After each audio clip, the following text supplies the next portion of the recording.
Pada pembahasan kali ini, Bu Yes akan menjelaskan tentang IP address. Apa itu IP address? IP sendiri itu merupakan singkatan. Kepanjangannya adalah Internet Protocol dan Address, gitu ya. Jadi Internet Protocol Addressing. Jadi alamat aturan internet, gitu ya. Atau aturan pengalamatan di internet, gitu. Nah, apa itu IP address? IP address atau alamat IP itu adalah alamat yang menjadi tanda pengenal untuk setiap host atau klien yang terhubung ke jaringan dengan TCP/IP atau istilah untuk internet berdasarkan aturan dari internet protokol atau IP itu tadi. Kepanjangan dari IP adalah internet protokol. Nah, setiap host atau klien yang akan terhubung ke jaringan berbasis TCP/IP atau internet harus memiliki IP address. Jadi ini aturan. IP namanya protokol itu kan aturannya. Jadi setiap host atau klien itu contohnya apa ya? PC, kemudian klien-klien jaringan berbasis kabel maupun wireless yang ingin terhubung ke jaringan wajib memiliki yang namanya IP address. Nah, IP address ini harus juga bersifat unik. Artinya, dalam satu jaringan tidak ada dua host atau lebih yang menggunakan alamat IP yang sama. Tidak boleh ada dua host, dua perangkat, dua klien yang menggunakan IP address yang sama. Makanya disebutkannya salah satu syaratnya adalah harus bersifat unik, harus berbeda satu sama lain. Nah, kemudian format IP address V4 ini artinya adalah versi 4. Jadi yang akan saya jelaskan di sini adalah format untuk IP address versi 4 yang saat ini umum digunakan. Karena IP address sebenarnya bukan cuma versi 4, tapi ada juga yang versi 6. Nah, sekarang kita bahas yang versi 4 terlebih dahulu. IP address terdiri dari bilangan biner 32 bit yang dibagi dalam 4 oktet. Nah, ini untuk versi 4 ya. Jadi, cirinya adalah terdiri dari 32 bit bilangan biner yang dibagi ke dalam 4 oktet. Nah, dituliskan dalam format 4 kelompok bilangan desimal. Kemudian sebagian oktet kelompok 8 bit, karena ini tadi kan 32 bit dijadikan 4 oktet, berarti masing-masing oktetnya itu, satu oktetnya isinya 8 bit. Sebagian oktet 8 bit pertama dari IP address menunjukkan alamat jaringan dan oktet yang lain menunjukkan alamat host. Nah, ini kita akan bahas setelah ini. Nah, begini format penulisan untuk IP address-nya ya. Terdiri dari 32 bit bilangan, kemudian dibagi ke dalam 4 oktet. 1, 2, 3, 4. Jika dituliskan dalam bentuk bilangan biner, ya selayaknya bilangan biner gitu ya, 1, 1, 0, 0, 0, sekian, dan seterusnya. Kemudian dari bilangan ini, biner ini, kalau dituliskan ke dalam bilangan desimal, itu adalah penulisannya seperti ini. Oktet yang pertama adalah 192 titik. Nah, diberi tanda titik di sini. Kemudian 168 titik lagi menandakan ke oktet berikutnya ya. Kemudian selanjutnya adalah 0, kemudian titik yang terakhir adalah 40. Nah, di sini ada keterangan warnanya di oktet pertama, kedua, dan ketiga ada yang berwarna ini. Di sini keterangannya dia adalah alamat jaringannya. Dan di oktet terakhir itu adalah alamat hostnya. Nah, ini kok bisa seperti ini? Kenapa? Setelah ini kita bahas ya. Nah, kemudian sebelum ke situ, kita ke pembagian kelas IP address dulu. Di IPv4 ada pembagian kelas IP address. Ada 5, dibagi ke dalam 5 kelas, yaitu kelas A, kelas B, kelas C, kelas D, dan kelas E. perbedaan setiap kelas itu adalah pada jumlah jaringan dan PC atau host yang bisa ditangani atau yang bisa terhubung di kelas itu gitu ya. Nah, kelas D dan E tidak digunakan secara bebas karena digunakan untuk kepentingan riset pengembangan jaringan. Jadi kan tadi dibagi ke dalam 5 kelas, tapi yang diaplikasikan atau digunakan di jaringan itu sebenarnya ada di kelas A, B, dan C untuk jaringan yang umum. Kelas D dan E tidak digunakan secara bebas, yaitu tadi untuk kepentingan riset pengembangan jaringan. Oke, selanjutnya, nah ini pembagian IP address-nya berdasarkan kelas tadi. Untuk kelas A, IP address-nya itu yang bisa digunakan pada oktat pertama itu adalah mulai dari IP 1 sampai 127. Pada kelas B selanjutnya itu adalah IP-nya di 128 sampai 191. Kalau penulisan binernya di kolom ketiga ini ya. Nah, kalau kelas C itu adalah mulai 192 sampai 223. Kelas D dan E seperti ini. Nah, kemudian di sini ada pembagian wilayah network-nya dan wilayah host-nya. Kalau kelas A ini ya, kalau kelas A ini sekilas terlihat bahwa wilayah network-nya itu ada di oktet pertama, wilayah host-nya ada di 3 oktet selanjutnya, yaitu oktet kedua, ketiga, dan keempat. Nah, default subnet mask-nya ini nanti kita bahas selanjutnya untuk subnet mask ketika kita sudah belajar IP address lanjutan. Kemudian berikutnya saya akan menjelaskan tentang ini ya, klasifikasi network address dan host address-nya. Nah, ini klasifikasi IP-nya. Berdasarkan IP address kelas A, pembagian untuk alamat jaringan dan alamat hostnya adalah ini, diingat-ingat ya, bahwa kelas A itu alamat jaringannya berada di oktet pertama saja. 3 oktet berikutnya, oktet kedua, oktet ketiga, dan keempat itu adalah pengenal untuk alamat host atau klien. Nah, ringnya tadi kan ya, IP-nya kan bisa dimulai dari IP 1 sampai 127. Itu adalah untuk IP address kelas A. Kemudian untuk kelas B, diingat-ingat juga, ini juga penting. Untuk alamat jaringannya, dia ada di 2 oktet pertama, oktet ke-1 dan kedua. Untuk alamat hostnya ada di oktet ketiga dan keempat. IP-nya mulai dari 128 sampai 191 sekian. IP address kelas C, alamat jaringannya itu ada di oktet ke-1, 2, dan 3. Alamat hostnya ada di wilayah oktet ke-4. Gitu. IP yang bisa digunakan mulai dari IP 192 sampai 223. Nah, ini mudahnya lihat yang ini ya. Nah, gini, yang bertanda merah ini berarti dia networknya dengan ditandai N juga. Yang bertanda biru adalah hostnya. Gini, ini harus hafal. Oke, lanjut ke dalam istilah penting dalam IP addressing.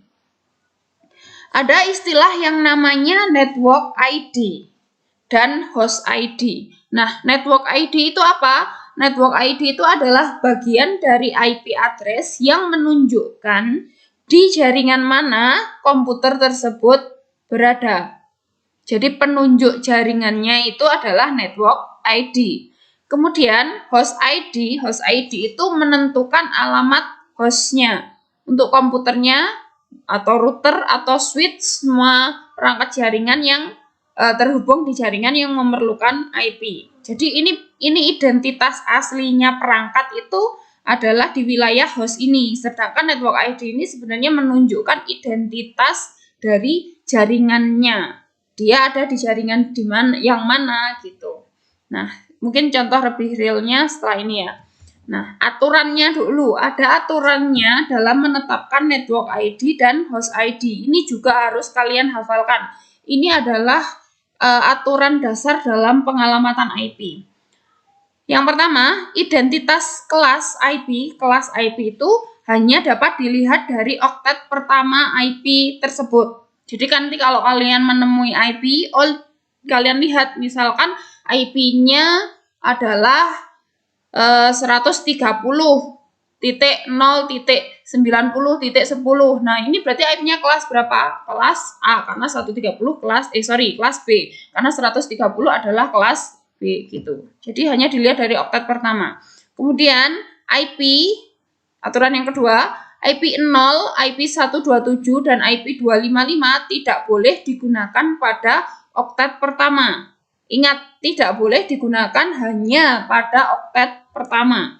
Jadi di oktet pertama nggak boleh didului dengan IP 0, IP 127 dan IP 255. Nah, kenapa 127 nggak boleh? Karena network 127 titik sekian tidak dapat digunakan pada jaringan karena secara default IP tersebut digunakan dalam keperluan loopback. Loopback ini digunakan untuk mengenali diri sendiri istilahnya kalau di jaringan. Nanti kalau kita sudah tatap muka, saya tunjukkan fungsinya loopback itu di perangkat kita itu apa gitu ya. Kemudian 0, 127 dan 255 ini hanya berlaku pada area oktet kedua sampai keempat. Hanya berlaku di sini maksudnya berarti boleh digunakan pada area oktet kedua sampai keempat. Nanti tapi dengan catatan juga. Nah, catatannya adalah apa? Inilah ada lanjutannya. Agar IP-nya itu bisa digunakan dengan misalkan salah satunya menerapkan IP 0127 dan 255 tadi, aturannya adalah bahwa di wilayah host ID itu tidak boleh disetting 255 semua. Nah, contoh misalkan ada IP kelas A ini ya, 126, 255, 255, 255. Tadi kan kita ketahui bahwa untuk pembagian alamat jaringan dan host jaringan untuk kelas A adalah alamat jaringannya itu adalah di oktet pertama, alamat hostnya itu ada di oktet kedua, ketiga, dan keempat. Berarti ini karena ini aturannya untuk host ID-nya itu tidak boleh 255 semua. Berarti kita lihat untuk wilayah hostnya di oktet kedua, tiga, keempat. Ternyata di oktet kedua, ketiga, dan keempat alamat IP-nya 255 semua. Nah, berarti IP ini tidak bisa digunakan untuk host atau tidak valid digunakan. Nah, ini tidak bisa karena dia dapat diartikan sebagai alamat broadcast karena 255 ini identik dengan broadcast. Nah, kalau broadcast itu maksudnya apa? Dia berarti IP yang membroadcast, yang memberikan informasi kepada klien-klien di jaringan gitu. Nah, kemudian di wilayah host ID itu juga tidak boleh disetting 0 semua. Contoh ini IP-nya adalah 10.0.0.0.0. Kalau dilihat dari IP-nya, kelasnya dilihat dari oktet pertama ya, IP 10 jelas ini adalah IP kelas A. Berarti network ID-nya itu kan di oktet pertama saja dan host ID-nya ada di oktet kedua, ketiga, dan keempat. Nah, sekarang kita lihat apakah di wilayah hostnya ini 0 semua. Ternyata di wilayah hostnya 0 semua. Berarti IP yang seperti ini tidak valid digunakan untuk klien gitu ya. Nah, karena IP address dengan host ID 0 semua itu dapat diartikan atau diidentikan dengan alamat network atau alamat jaringan gitu. Nah, kemudian aturan yang terakhir, host ID itu harus unik dalam suatu network atau jaringan. Tadi tidak boleh ada dua host dengan host ID yang sama, karena kalau sama dia pasti akan menimbulkan yang namanya konflik, dimana kalau sudah ada konflik di dalam satu jaringan, jaringannya pasti terganggu gitu. Nah, ini contoh, misalkan saya punya IP 10.0.255.2554. Kalau dilihat dari IP-nya, dia adalah IP kelas A. Dilihat dari oktet pertama ya, IP-nya 10. Ini jelas IP kelas A. Kemudian di oktet berikutnya adalah wilayah host ID-nya. Sekarang kita lihat apakah 0 semua atau 255 semua atau tidak. Kalau tidak 0 semua, tidak 255 semua, berarti IP tersebut valid digunakan untuk host atau klien, gitu ya. Nah, kita lihat ternyata tidak ada 0, ada 255, ada 254. Loh, bukan ada 0, ada 255-nya. Iya, tapi tadi kan syaratnya adalah tidak bisa digunakan kalau 0 semua atau 255 semua. Pada kenyataannya di 3 oktet ini tidak 0 semua, tidak 255 semua. Memang ada 0-nya, ada 255-nya. Kan tadi kan boleh memang kalau 0 dan 255 digunakan di oktet kedua, di oktet host ya, di wilayah host. Atau oktet kedua, ketiga, dan keempat. Asalkan tidak semuanya. Nah, berarti kalau ada satu seperti ini ya nggak apa-apa. Ada 1, 255 ya tidak apa-apa, yang penting tidak di semua oktetnya. Nah, kalau seperti ini, berarti ini kesimpulannya adalah valid atau dapat digunakan untuk host atau perangkat-perangkat PC, perangkat-perangkat jaringan yang lainnya. Karena, ini tadi ya alasannya ya, karena pada wilayah host, 3 oktet ini tadi tidak 0 semua dan tidak 255 semua. Jadi kesimpulannya adalah valid. Nah, kemudian yang kedua, contoh yang kedua IP-nya adalah 172.16.255.255. Ini kalau dilihat dari IP oktet pertama, ini adalah IP kelas B, 172. Itu adalah IP kelas B, berarti untuk wilayah hostnya adalah oktet ketiga dan keempat. Nah, di oktet ketiga dan keempat ini memenuhi syarat atau enggak untuk dikatakan IP ini valid digunakan untuk host. Kita lihat apakah 0 semua atau 255 semua. Ternyata di wilayah ketiga dan keempat di hostnya untuk IP kelas B ini 255 semua. Ini 255, oktet keempat juga 255. Berarti IP ini tidak valid digunakan. Nah, itu tadi ya alasannya, karena di wilayah hostnya dia 255 semua. Kalau 255 semua berarti bisa diartikan bahwa ini adalah alamat untuk IP broadcast. Nah, gitu ya. Karena di jaringan itu ada 2 IP yang tidak bisa digunakan, yaitu tadi yang satu adalah alamat network, yang satu adalah alamat broadcast gitu ya. Kalau yang network tadi identiknya dengan 0 tadi ya. Jadi kalau misalkan di sini di wilayah hostnya adalah .0.0, nah ini juga tidak bisa digunakan, alasannya karena dia adalah untuk alamat network. Kalau 255 semua ini juga tidak bisa, alasannya karena dia digunakan untuk alamat broadcast. Nah, kayak gitu. Nah, saya jelaskan setelah ini yang alamat network itu apa. Nah, selanjutnya contoh yang ketiga IP-nya adalah 192.127.0.100. Nah, kalau dilihat dari IP-nya yang di oktet pertama 192 adalah IP kelas C, di mana IP kelas C wilayah hostnya adalah di oktet keempat saja. Dan ternyata di oktet keempat tidak 0 dan tidak 255, berarti IP ini adalah valid digunakan untuk host. Nah, itu ya. Loh, kan ada IP 127-nya, Bu. Ya, IP 127 sebenarnya juga pengecualian ya. Tapi kalau digunakan di oktet pertama. Kalau digunakan di oktet kedua, ketiga, dan keempat, tidak apa-apa. Tapi nanti untuk, misalkan untuk subnetting dan semacamnya, nanti kita ada pembahasan khusus ya. Tapi kalau secara general seperti ini tidak apa-apa. 127 ada di oktet kedua. Dan itu tadi karena dia kelas C, oktet hostnya adalah di oktet keempat, dia tidak 0, tidak 255, berarti IP ini valid digunakan. Kesimpulannya seperti itu. Nah, sekarang saya akan menunjukkan contoh analoginya atau contoh penerapannya di jaringan seperti apa. Misalkan ini ada jaringan ya, ini ada 4 PC atau 4 host atau 4 klien yang ingin saling terhubung di jaringan. Kemudian bagaimana sih kita harus menyambungkan PC-PC ini, kemudian memberikan IP address-nya di jaringan? Nah, pertama, mereka harus mengenali dulu 4 host ini dia mau terhubung di jaringan yang mana. Katakanlah 4 host yang ini dia itu mau terhubung di jaringan yang sama. Misalnya, dia mau terhubung di satu laboratorium yang sama, di lab TKJ gitu misalkan. Nah, berarti dia harus punya namanya, istilahnya, alamatnya untuk jaringannya itu apa. Nah, itu tadi, judulnya itu TKJ. Berarti dia diberi alamat jaringannya itu. Nah, alamat jaringan itu diambil dari IP itu sendiri dengan pengenalnya adalah 0 tadi. 0 tadi kan identik dengan alamat jaringan. Jadi, network ID-nya itu adalah yang menunjukkan dia ruangan TKJ gitu ya. Jadi 192.168.0 karena kelas C ya, berarti network ID-nya 3 oktet pertama 192.168.0 itu adalah network ID-nya. Yang saya sebutkan contohnya misalkan dia tadi lab TKJ, dan untuk wilayah hostnya karena dia alamat network. Nah, untuk mengawali gitu ya, karena biasanya network address memang selalu diawali dari angka 0 atau alamat networknya itu. Nah, itu makanya dia diberi pengenalnya di jaringan ini itu sebenarnya pengenal alamatnya itu adalah 192.168.0.0.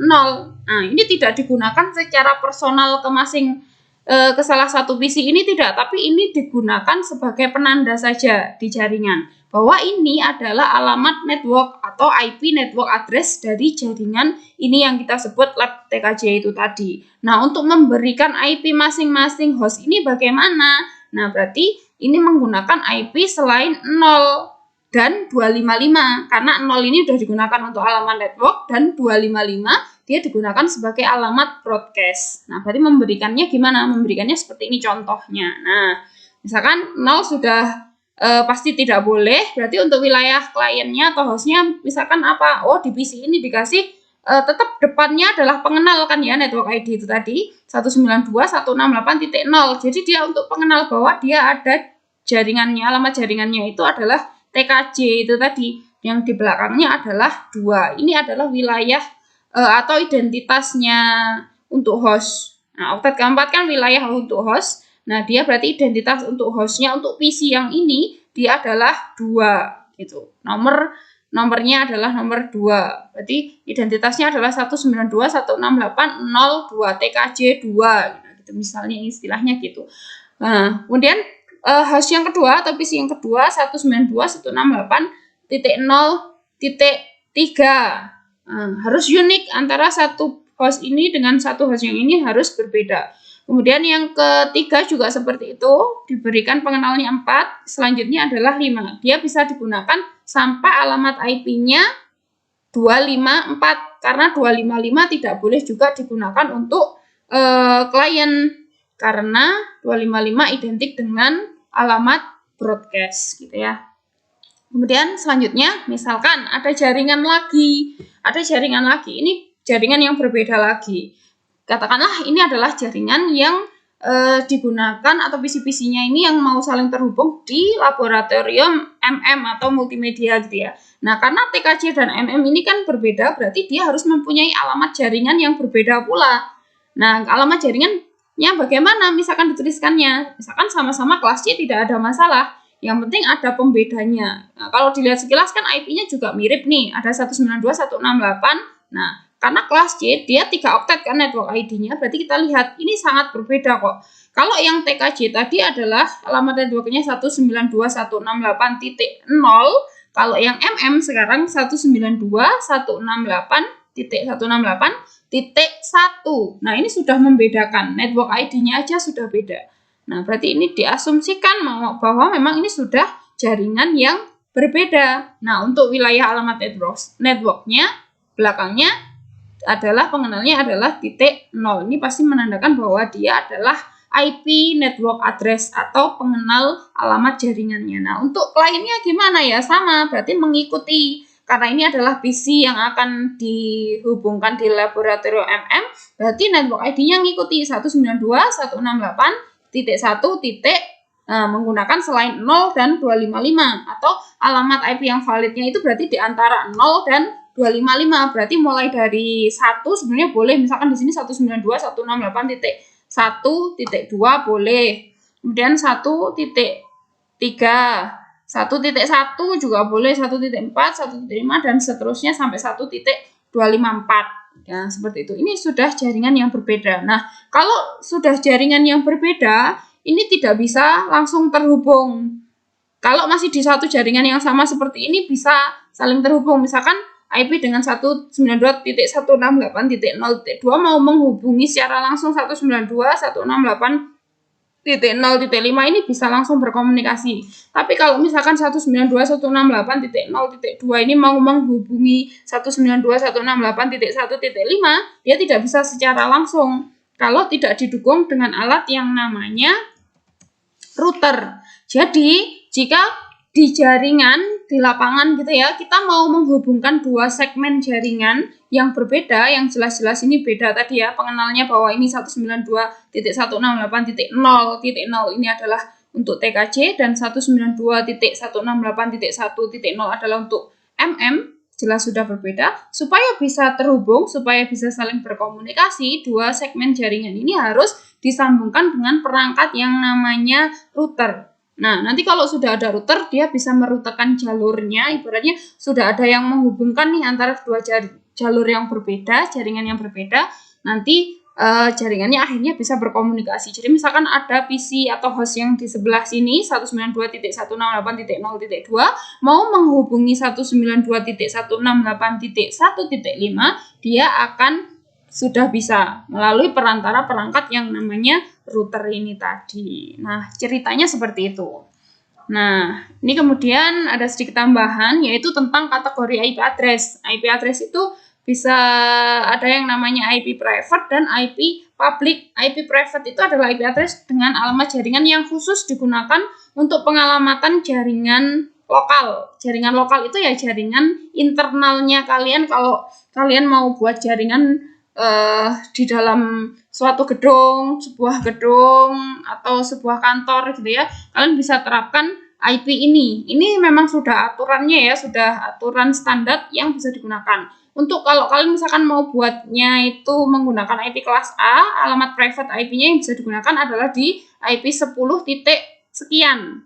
Belakangnya berapapun bebas. Untuk IP kelas B adalah di IP 172.16 titik sekian. Untuk IP kelas C 192.168 sekian. Nah, ini kalian mungkin sudah familiar sekali kalau yang 192.168 karena sering digunakan gitu ya. Kemudian berikutnya ada yang namanya IP public. Nah, IP public ini adalah IP address yang digunakan untuk bisa terhubung ke internet. Nah, untuk IP public ini yang tidak sembarangan karena IP public itu sudah diatur secara internasional. Nah, gitu. Karena ini yang digunakan untuk menghubungkan internet di seluruh dunia. Jadi ada aturannya.